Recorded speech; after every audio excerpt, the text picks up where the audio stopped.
Hi guys, what's up? Welcome back to today's video. This is Sonia and you are watching Sovix vlog. Australian immigration से related आए हैं 3 major और new updates जो कि मैं आप लोगों के साथ शेयर करने वाली हूँ आज के वीडियो में। और ये जो तीनों मेजर चेंजेस हैं, ये तीनों ही चेंजेस बहुत ज़्यादा असर डालने वाले हैं इंटरनेशनल स्टूडेंट्स के ऊपर, और वो स्टूडेंट्स जो कि अभी ऑस्ट्रेलिया में स्टडी के लिए आने वाले हैं, चाहे वो फैब इंटेक में आ रहे हैं या फिर वो अपकमिंग और दूसरे इंटेक्स में आना प्लान कर चुके हैं। सो गाइज, सबसे पहला चेंजेस है related to the international students capping, दूसरा चेंज है related to the universities evidence level, और तीसरा चेंज है related to the ministerial direction 107। So guys, if you are coming to Australia for your further studies और आप book करना चाहते हैं अपना accommodation, then I will highly recommend you the Amber Student. Amber Student एक ऐसा platform है जो इंटरनेशनल स्टूडेंट्स को अकोमोडेशन प्रोवाइड करवाता है near there universities. Amber students के साथ अकोमोडेशन बुक करना बहुत ही आसान है। You can book your accommodation in just 3 easy steps. So guys, the step 1 is click on the link below in my description box. So guys, once you finish step 1, आपके पास आते हैं 2 option. तो देखिए, फर्स्ट ऑप्शन तो ये है कि आप अपनी प्रिफर्ड सिटी या जो भी यूनिवर्सिटीज़ है वो आप एंटर कर दीजिए, और उसके बाद आप लोगों को काफ़ी सारे अकोमोडेशंस के ऑप्शन जो है वो मिल जाएंगे। एंड आप सेलेक्ट कर लीजिए कि आपको कौन सा अकोमोडेशन चाहिए। अम्बर स्टूडेंट की सारी प्रॉपर्टीज़ 100% वेरीफाइड हैं। इसका मतलब जो आपको पिक्स दिख रही हैं बिल्कुल एक्चुअल में आपको प्रॉपर्टी जो है वैसे ही मिलेगी। Once you choose your property, आपको क्लिक करना है इंक्वायरी नाउ पे, और फिर आपको एंटर करनी है अपनी पर्सनल डिटेल, अपना नेम, अपना मोबाइल नंबर और अपना ईमेल आईडी। अपनी पर्सनल डिटेल एंटर करने के बाद आप लोगों को सबमिट कर देनी है inquiry, and then you can sit and relax and the team member of Amber will contact you and do all the paper works on behalf of you. और if you want you can choose option 2 which is very quick and easy, get personalize assistance. जब आप इस पर click करेंगे तो आपको एक form fill करना होगा जिसमें भी आपकी बेसिक डिटेल होगी, आपका नेम, आपका ईमेल आईडी, आपका मोबाइल नंबर, और आप किस यूनिवर्सिटी में स्टडी करने के लिए आ रहे हैं और आपका क्या इंटेक है। और बस ये फॉर्म आपको कर देना है submit. Once you submit your all the details, team member from Amber will contact you and do all the paperwork and all your searches on behalf of you. And the step 3 is sit back and relax and the Amber will contact you. So guys, accommodation की tension को भूल जाइए और नीचे दिए हुए link पे click कीजिए and book your accommodation with Amber student. तो गाइज, पहला जो अपडेट है वो है related to the international students capping. Upcoming year में यानी कि ईयर 2025 में ऑस्ट्रेलिया में केवल 2,70,000 ही इंटरनेशनल स्टूडेंट्स जो है स्टडी कर पाएंगे, ऐसा स्टेटमेंट गवर्नमेंट ने रिलीज किया था। और उसमें भी गवर्नमेंट ने ये बताया था कि केवल 1,45,000 ही इंटरनेशनल स्टूडेंट्स होंगे जो कि पब्लिक यूनिवर्सिटीज़ में एडमिशन ले पाएंगे। और जो 90,000 स्टूडेंट्स थे वो नंबर गवर्नमेंट ने दिया था फॉर द वेट कोर्सेज, जो लोग डिप्लोमा कोर्सेज करना चाहते हैं या फिर जो वोकेशनल कोर्सेज करना चाहते हैं उनके लिए। एंड जो रिमेनिंग 30,000 इंटरनेशनल स्टूडेंट्स थे वो हैं for the other universities and other educational providers के लिए। तो गाइज, ये गवर्नमेंट ने एक्चुअली स्टेटमेंट तो रिलीज कर दिया था, लेकिन ये जो बिल है, इस बिल का नाम है ESOS बिल। तो ये बिल जो है पास होना है 1 जनवरी से पहले ताकि अपकमिंग ईयर के लिए जो है एज अ लॉ आ जाए। ESOS is stands for education service for overseas student amendment bill. इस वक्त ऑस्ट्रेलिया में है labour government, labour party government है, और वही लेबर पार्टी जो है ये जो नया बिल है इसके लेकर आई थी और इसी को वो पास करवाना चाहती थी। लेकिन अभी लास्ट वीक क्या है ना, इस पर उनकी पार्लियामेंट में हुआ है डिस्कशन, और काफ़ी दिन तक ये चला है एक्चुअली डिस्कशन। एंड जो अपोजिशन पार्टीज़ हैं, तो ऑस्ट्रेलिया की सारी ही एक्चुअली जितनी भी पार्टीज़ हैं एक्चुअली, ग्रीन है एंड जो कोएलिशन में है नेशनल पार्टी और इंडिपेंडेंट पार्टी, इन सब ने एक्चुअली इस बिल को अपोज किया है।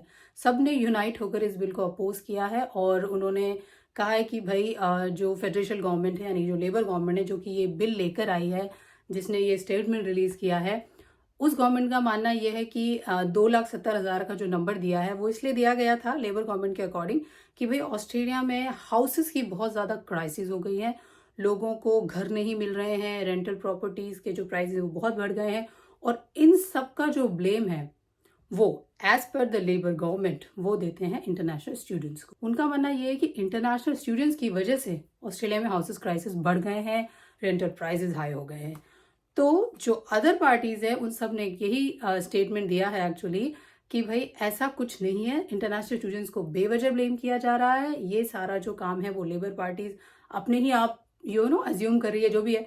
तो फिलहाल ये था कि ये काफ़ी अच्छा खासा डिस्कशन चला और 2-3 दिन तक ये जो बिल है वो लटका रहा, और एज पर नाउ अभी तक जो लेटेस्ट अपडेट आया है उसके अकॉर्डिंगली ये जो नंबर गवर्नमेंट ने फ्रीज किए थे 2,70,000 फॉर द अपकमिंग ईयर 2025, तो ये अभी के लिए होल्ड हो गया है।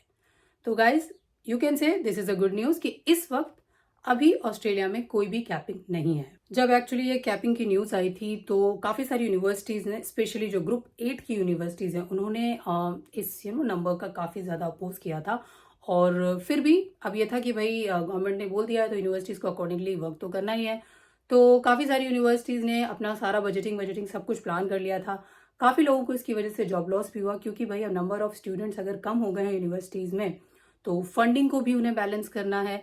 तो काफ़ी कुछ चीज़ें जो है यूनिवर्सिटीज़ ने बजटिंग को लेकर के चेंज करी। उन्होंने स्कॉलरशिप्स भी काफ़ी सारी ख़त्म कर दी, जैसे कि फैब इनटेक के लिए कुछ स्कॉलरशिप कम की थी और कुछ स्कॉलरशिप ऐसा न्यूज़ में था कि जुलाई में वो काफ़ी सारी स्कॉलरशिप जो यूनिवर्सिटीज़ ख़त्म करने वाली हैं। बिकॉज अगर यूनिवर्सिटीज़ के पास देखिए फंड ही नहीं होगा, पैसा ही नहीं होगा, तो इंटरनेशनल स्टूडेंट्स को वो स्कॉलरशिप कहाँ से देंगे।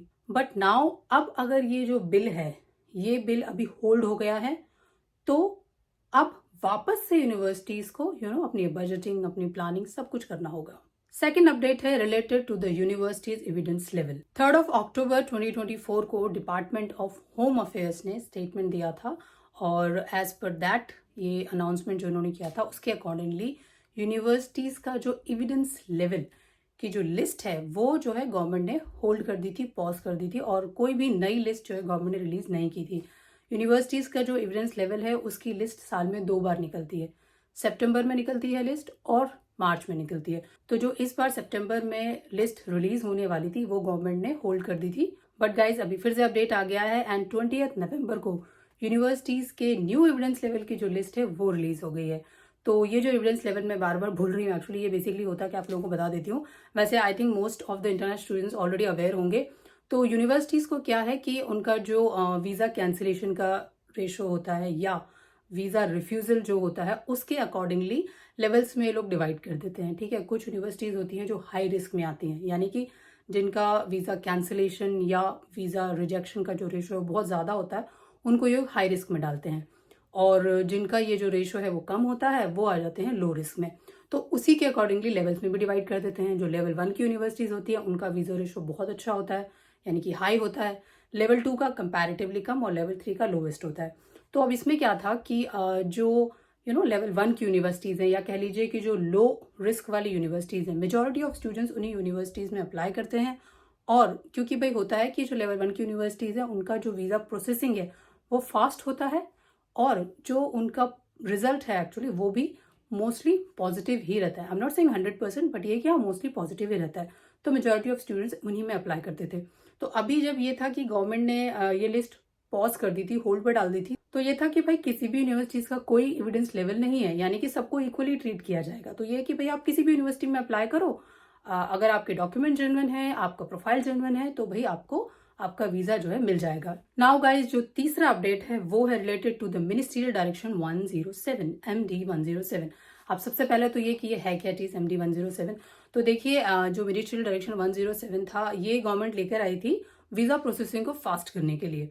तो इसमें वही चीज थी एक्चुअली कि जो लो रिस्क वाली यूनिवर्सिटीज हैं उनकी वीजा प्रोसेसिंग फास्ट हो गई थी, और इमिग्रेशन को भी अथॉरिटी दे दी गई थी कि भाई आप अपने अकॉर्डिंगली जो है लो रिस्क वाली यूनिवर्सिटीज को अगर आप वीजा ग्रांट कर रहे हो, तो ये था कि भाई उनसे कोई ज्यादा क्वेश्चनिंग नहीं हो रही थी।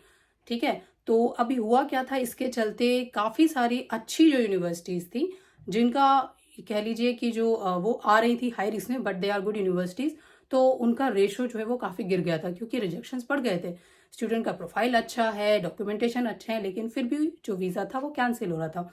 इनफैक्ट कई बार तो ऐसे केसेस भी लास्ट ईयर देखने को मिले थे जिनमें ये था कि भाई एक केस था जिसमें 2 ट्विन सिस्टर्स ने एक्चुअली अपना वीजा अप्लाई किया था। एक को वीजा मिल गया था और दूसरे का वीजा हो गया था कैंसिल।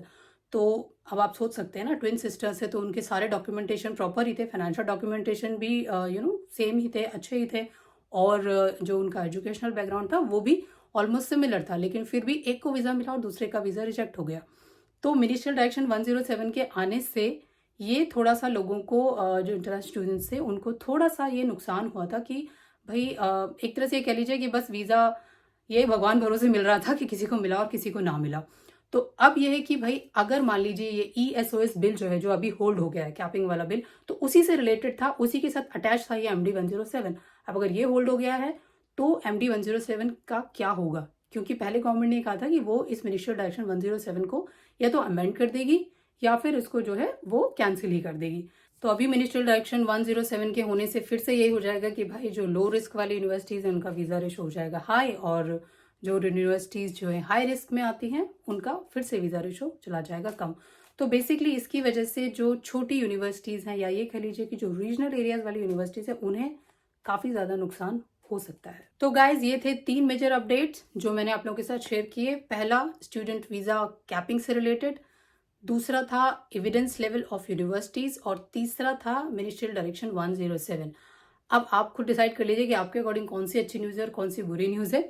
बट अभी तक का जो अपडेट है वो मैंने आप लोगों के साथ बता दिया है। तो guys best of luck for your application, और आई विल अगेन से कि देखिए अगर आप लोग रेडी हैं, प्रिपेयर हैं, तो फैब इन टेक का टाइम भी अभी भी आप लोगों के पास है, आप लोग अपनी एप्लीकेशन कर दीजिए। मैंने अपनी लास्ट वीडियो में काफ़ी सारी यूनिवर्सिटीज़ की लास्ट डेट आप लोगों के साथ शेयर की थी। तो यूनिवर्सिटीज़ की लास्ट डेट 30 नवंबर भी है, दिसंबर मिड ऑफ में भी है। तो आप लोग वो वीडियो भी चेक कर सकते हैं अगर आप लोग देखना चाहते हैं कि किस यूनिवर्सिटीज़ की क्या लास्ट डेट है। So that's all for today's video guys. फिर से मिलूंगी आपसे एक नए अपडेट के साथ। तब तक bye bye, take care and don't forget to like, share and subscribe our channel.